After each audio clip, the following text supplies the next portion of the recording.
All right, we're here with Sameer at TechCon in San Diego. Thank you for having me. You just got done as being a panelist. Thank you for coming. What did you speak on today at TechCon? A very narrow topic of future of semiconductors. Okay, that's extremely narrow. Very narrow. No, I think it was very well conducted. I think there was some very pertinent and very focused questions on. Yeah, you were up there with some of the pretty well-known people. Yeah, I was the minion. So no, it was glad to just sit with them and listen to them talk, but also contribute a few thoughts from my side. So no, it was a good experience. That's great. So you're now acting as you are the CEO of MIPS. Mm-hmm. We were just discussing off camera here about the history of MIPS. Mm-hmm. I obviously knew about Mm-hmm. the MIPS processor architecture Mm-hmm. from my really early days in the computer science world. Tell us a little bit about the history of MIPS. Yeah, so MIPS started off in Stanford, give or take 40 years back. And it was essentially the leader in RISC, right? So it kind of drove a lot of the early ideas on how do we do RISC processing and what it entails, especially on the embedded side. It made its name mainly in networking, so it's a very good data processor. It has certain architectural uniqueness which allows it to move data and process data very efficiently from an energy perspective. At that time, it was competing with ARM side by side. And then obviously ARM took the lead from a mobile application processor. And ARM became a much bigger household name. MIPS continued its journey. It's gone through a few M&As, acquisitions, Imagination bought it, spun it out. Then about 4 years, give or take back, we pivoted to RISC-V. And RISC-V is an open source ISA, which again is heavily inspired by what MIPS used to do. So the pivot wasn't that kind of a radical change. And as we pivoted to RISC-V, we've still maintained the MIPSiness of it. I see. So we're not implementing a vanilla RISC-V, we're still doing the same problem MIPS was very good at, just using a different ISA now because it's open source and honestly it's good for the customer and good for us because we don't have to invest in the software ecosystem as much as a proprietary core would have had to. So MIPS where it is today is it's making a strong comeback, and we're in many ways. I joined MIPS about 6 months back. We're growing the team and etc. But fundamentally, we're trying to take MIPS back to its roots, which was be the best data processor on the planet. Move data, process data, be application focused, pick a few applications, and as Gen AI and AI start becoming more prevalent, solve those problems with a very clear data-oriented application processing mindset. Well, I don't think people that are not in the AI world I don't think people realize that AI processing is one thing, and that does require compute. But I don't think they realize the data flow that goes before and after an AI model is dealing with the data. I mean, I don't think people realize. No, absolutely. Look, this conference has been a pretty good summation so far of all the excitement and buzz around AI. And someone showed a chart which was like in trillions of dollars going down to tens of billions of dollars in terms of application, value generation. None of that will be possible if semiconductor technology does not evolve to where all of this AI compute can consume less power. One of the panelists, Anand, said it very nicely. He said, our human brain does AI all the time, right? It's just called I, it's not called AI. But if you think about it, it only consumes a few watts of power. Yes. Today's AI engines consume 10x, 100x, 1000x more than that. So if you just think about it, maybe we'll never be as efficient as the brain because that's millions of years of evolution. But we have a long way to go. And for us to be able to begin fulfilling some of our dreams on what AI can do for humanity and mankind and the planet and all of that, we've got to start making it more power efficient. Otherwise, it's going to be a net negative, not a net positive. And I think that's where, honestly, the excitement lies from a semiconductor compute perspective.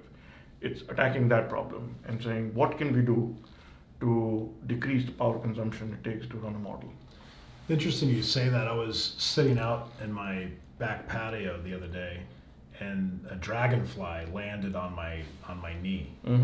and it just stood there for a minute. And so I got to look at this dragonfly really closely.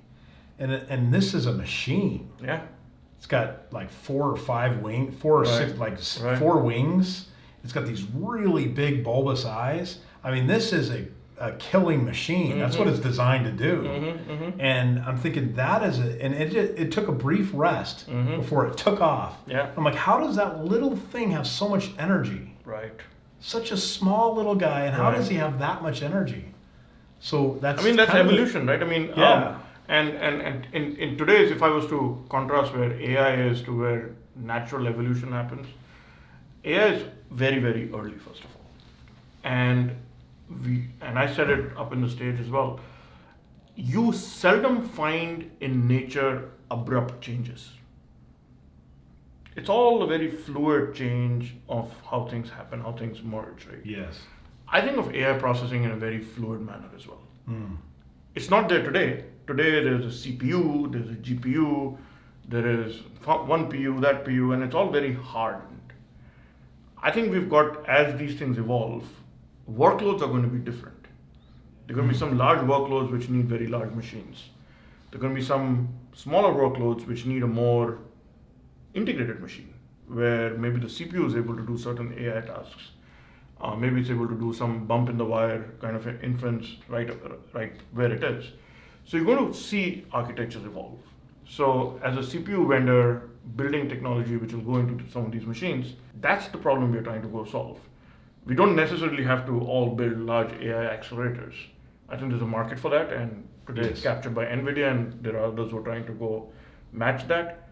But I think there is AI on the edge, there is Gen AI in a very different format, there is AI in networking, there is AI in automotive, which is going to be very, very distributed compared to this large, big engine.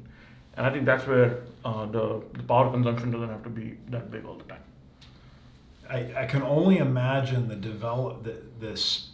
I can only imagine the innovation that's going to come in the nuances like network processing. The innovation just must be, you probably see this every day, but this is probably just incredible. I mean, we also see a very small portion of it. See, I think because people see the opportunity, they're starting to invest in a very, very material manner. And I think that is, that's obviously bringing in a lot of very, very smart people. I won't say back into semiconductors. Semiconductors always been full of very smart people. But I think the problem statement is so much more exciting today versus where it was 5-10 years back. 5-10 years back, and I said it in my keynote earlier as well, that processing was very, very focused on how do I make a screen better? How do I run longer on battery? How do I connect better data throughput? It was all surrounded around mobile and mobile applications. Today that problem is changing. We still want big screens and all of that, that's fine. But that change is starting to plateau out. What's growing is, how do I move data better? How do I process data better? How do I not move data at all? Because if I don't have to move data, and I can bring compute near to the data, which is near memory compute or in memory compute, your power consumption will significantly go down. How do I attack that problem? So the next 10 years, 12 years, 15 years, whatever it is, right, maybe longer, of innovation, in my opinion, is going to be driven by what can you do with data better to consume less power, to process it, to move it. And I think that's the breakthrough we're all excited about. It's almost as if the mobile phone now is the outcome. The mobile phone is the consumer. Exactly. It's the end result of all this stuff happening. And there will be Gen AI on that also, don't get me wrong. Yeah. So even the processors inside the mobile phone will honestly still continue driving exciting screens and applications. Yeah, we were just talking to Qualcomm, and they were talking about that. I think that will happen, but that same processor or that same processing system is going to also have to deal with moving data very effectively. Yes, of course. Yeah. So I think the problem statement is absolutely evolving. Yeah, and I don't think your general person in the population understands just how many devices a data packet goes through to get to your phone. Yeah, and just think of the number of devices that we transmit through. And it's only probably going to get more complex, right? Because now you're splitting the workload between what's happening on the edge, what's happening on the cloud. These models are evolving very rapidly. One of the biggest challenges in semiconductors, again, other than the power consumption, is how do you keep up? these models are evolving and they will continue evolving. How do you, I was talking earlier to somebody who said the art of the semiconductor business is developing a platform that will handle the technologies for the next 5 to 6 years when you finally get that technology ready for public consumption. How do you think that far in advance with reliability? Yeah, so I think that has to be challenged. Okay. Because that thought is absolutely correct. The first dollar spent by a semiconductor is years ahead of a software developer writing software on it. Today, the situation is different. Oh, it is, okay. Today, those software developers are writing those applications today, and they're moving very, very fast. I see. So the first thing is, again, it's opportunity. You've got to challenge the life cycle. Why does it have to be 5 years? Well, it has to be 5 years because that's how big companies and big customers move. Okay, then smaller companies are going to move faster. Secondly, use AI to reduce the cycle in development. So you can also use AI to accelerate chip development time down from 18 months down to 8 months. So I think you've got to attack every bit of this problem, where challenging every aspect of the entire cycle is the only way we're going to be able to get to the optimum answer, and then again try. And it's going to be a steady process, but I actually politely challenge this notion of saying it takes 5 years. Well, can we make it 2? Right? And I think there are technologies today, and there is the market today. Semiconductors is surprisingly getting closer to how software development happens than what it used to be. Yeah, there's less of a physical boundary. You can create most of this in software, right? Exactly, and honestly, some of the simpler stuff may actually just be done with AI. If you're generating a very, very simple analog device, not big processors, but simple analog op-amps, I think there are AI engines today which will come very close to what an engineer would do. Why not use them? Yeah. Right. So I think we're in the same phase of semiconductor innovation where we were when the smartphone was starting to come out. And I think we've had it quiet for about 10 years since then. I think it's picking back up. That's interesting. Nobody could have really predicted, I guess, other than Steve Jobs, who could have predicted the mobile phone explosion that we had. It caught a lot of people off guard. I don't know whether he predicted it or he said, I think I can solve this problem better. Yeah. And again, I think this is very similar, right? This is a similar... Yeah, this is very similar where with all due respect, I don't think so anyone can predict where this will end. What people can see is what are the problems facing us today. And for companies like us, right, we're not very big. We're growing. We've got to make sure that we pick the problem. The challenge is not going to be we don't have problems to work on. There are many problems to work on. You've got to pick the ones we want to truly solve and solve it better than anyone else and focus on them and then execute. And I think semiconductors trying to do everything, very challenging. Big companies, absolutely, right?